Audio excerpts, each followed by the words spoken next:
who am I? I found out through this path of life, who is David Goggins? So going through I did it alone. There was no trophy on the wall, on the mantle. That trophy's in my brain. No one helped me get there. No one paid my bills. No one did for me. No one ran those miles, lost that weight, went through it. I suffered on my own and developed this man who said, it's who I am, man. That's important, man. And most people struggle their whole life to find out who they are.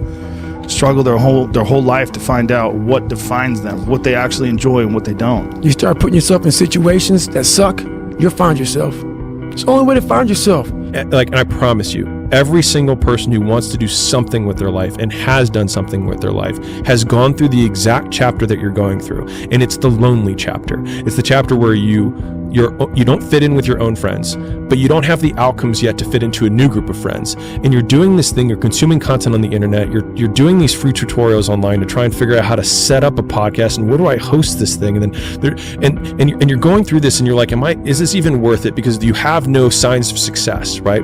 But if there's anything that you can take away from what we're saying right now, is that the sign of success is the hate that you get along the way. And what you can't do is bend the knee to their hate and fit back into the conformity because it's comfortable and it's warm. Because like in the Matrix, when Trinity opens the door, when Neo's about to go take the red pill and he wants to get out of the car, she says, Neo, you've been down that road and you know exactly where it leads. And I know that's not where you want to be.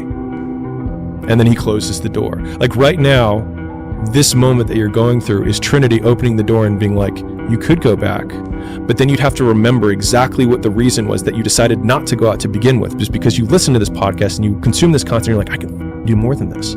Like, because you are starting to live in some of that hell where you look in the mirror and you're like, I can do more. And you start to see the person that you could be. And you're like, this does start to feel like hell. I wanted to read you a quote from 2013 that you said.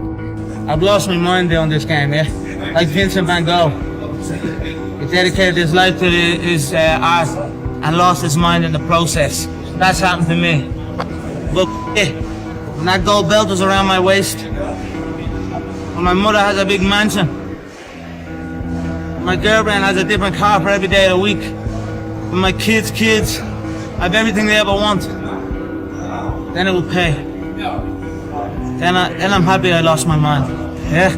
Can you just reflect and talk to me about how that makes you feel hearing that? You know, it's been some ride. I've got it done and I'm up here. I've been through it all, my friend. You know, it's been a wild ride for me. It's not been easy at times, but what a life.